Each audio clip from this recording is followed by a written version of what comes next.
Hello YouTube, welcome back to the channel. So you see, now we're less than a week out from the National, we're getting all the exciting announcements. So this one is another one from COMC, following up what we talked about a little while ago with the direct submission. So this is actually a pretty good combination of things. I've talked about this before, and it seemed like the logic was going to dictate. So it's now made official, kind of what one would have suspected. So here on the COMC homepage, I'm just going to click on the first of these, and here it is. So now COMC, you can, in addition to having that expedited service, where for $1 you're able to intake a card in to make it available for grading. Now, what COMC has announced is now they've added PSA to their options for grading. Very similar to what they had for CGC previously / CSG previously before that. Again, in the same vein, the concept is almost exactly the same, but I'll show you and walk you through it a little bit here. And I'll include a link to some of the pertinent links so that you can get some of the information, the FAQ and all that. I'll include all that in the description for you.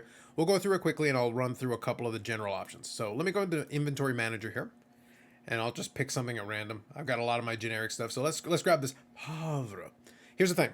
This card I would not get graded, but it's still one that I've got in my inventory here. So under Actions, I can select Submit for grading. And by doing so, I get now 2 options instead of 1. So previously I had this CGC one that actually said CSG prior to that. So I can choose. So let me show you again real quick. If I click CGC, it'll do the declared value thing. You click continue, and then here you are. You got your different options. So in this case, like bulk grading, 250 max value, estimated 8-week turnaround, $15 for CGC. But if we go back here a step, let's go back.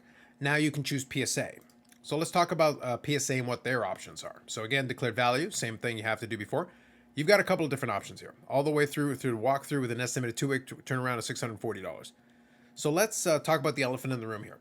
This is a premium versus the regular cost as far as submitting cards through PSA, especially when they've got the specials on, especially the different thing. However, a couple of quick caveats. And again, not everybody's going to want to use PSA. I understand that. I still think it's good for COMC to have this option because obviously CGC still is lower in terms of a resale value option. PSA is still the higher value. Like if you get a PSA 10, the premium, the ability to sell it, especially on this platform or through this platform onto eBay, etc., you're going to get the best bang for your buck in terms of premium. If you're trying to flip, if you're trying to sell, it's going to be easier to sell and you're probably going to get more money for it at the right conditions. So you are paying a bit of a premium for that. However, one thing that mitigates it a little bit, and this is something important to bear in mind, if you already have a card on the COMC platform, again, you're not submitting it, because if you're submitting it, then of course you're taking an extra cost, a little bit of extra time, all that good stuff. Because even at this value service, $24, estimated 12-week turnaround time, that's 3 months, 90 days, however you want to position it. So you're going to have to wait.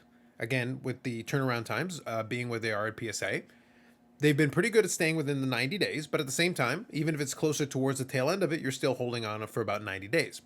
But the important thing about it is that if it's already on the platform, then you can basically, with a couple of button clicks, submit it. And once it comes in, it's already back inside of your inventory. And the thing is, you don't have to then incur the shipping cost either way until you're ready. So you don't have to pay to ship it to PSA. COMC will take care of that. But then what happens is when you're ready, let's say instead of selling it or flipping it or whatever, you actually want the card. So after you get it back and it's in your inventory, then you can wait until the time that it's right and just do a consolidated shipping with other items. So in reality, the shipping cost is actually much lower. So that kind of offsets it. So I'll use my use case here. A lot of times I'll use, when it comes to PSA, I'll submit cards through PSA Canada here, bulk submitter that we've got. And it makes a lot more sense for me in Canada because it helps me with a lot of the customs fees and a lot of the complications with that. But you still have to pay for shipping. So in this case, even though, again, I like to use PSA Canada, it makes a lot of sense for me. If I've got a card sitting in my COMC inventory, $24, one time, yeah, it's going to take however long it's going to take, but when it's back, it's sitting in my inventory until I'm ready to ship. So then I would probably just ship it with any other COMC items that I'd purchased previously. So it's one of those things where at that point, then the actual shipping cost for that one unit for the one card actually could still make a lot of sense for you. But again, like I said, you are paying a premium if you already have a Collectors Club membership or can drop a card off somewhere or whatever. Obviously, you're probably going to be able to get a cheaper option. But it's not a terrible option if you've already got some items inside of COMC. And overall, for COMC's perspective, I just like that they have a second option. And in a perfect world, we'd love to see them add SGC. We'd love to see them, even reluctantly, we'd love to see them add Beckett, because then everybody can just choose whichever one of the main 4 that they want to select. And the more options, the better. So for COMC, it's a great move because it offers an alternative. CGC, I still think, is a very good move, a very good option for personal collection stuff. But again, some people, the resale value hurts it. But there you go. You got PSA, but you are going to pay a premium. Anything over the $500 max value, then you're looking at $75, $170 for Express. It goes up rapidly from there because at this point, COMC is acting like a bulk submitter for you. They're taking care of the paperwork. They're taking care of the sending it off and then getting it back and putting it into the system, into your account. So that's all being taken care of for you. But at the same time, then you do have the prompt and you do have the ability to kind of keep track of what's going on with your submissions. So that is kind of convenient inside of the existing COMC ecosystem and platform. So if you already got cards in the ecosystem, it is a nice option to have. So you're probably going to get a couple different videos in your feed coming up here, extolling the virtues of this. I do think it's a net good.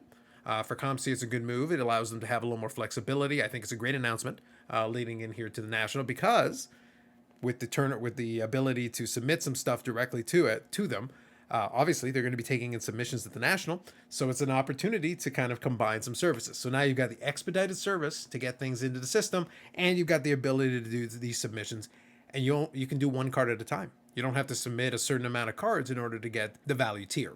So I don't think that's too bad. And you can see all the different turnaround times here. So if you already have a COMC account, you can go and take a look at it for yourself for any card that applies, the same way that any of the other grading through COMC applies. So I wanted to talk through some of this. I do think, like I said, it's a net good overall. It does give more options. For some people, it's not going to make any sense. For some people, the use case just isn't there. And for you, nothing changes. But for other people, at least it gives them that option if they want to. I don't see myself using this, the PSA option yet for anything. But down the road, there could always be another possibility, maybe for the right card in the right situation that's already inside of my inventory. It might make sense to use this option. So that's it for me for now. Another update here leading into the National. We'll see what else, what other announcements come our way as far as that's concerned. But more videos coming up on the channel, live streams at 8 p.m. Eastern time. So I'm recording this midday on Friday. So we'll be doing the live stream later on tonight. And aside from that, like if you like the video, subscribe to the channel. Thanks very much. And we'll catch you in the next one.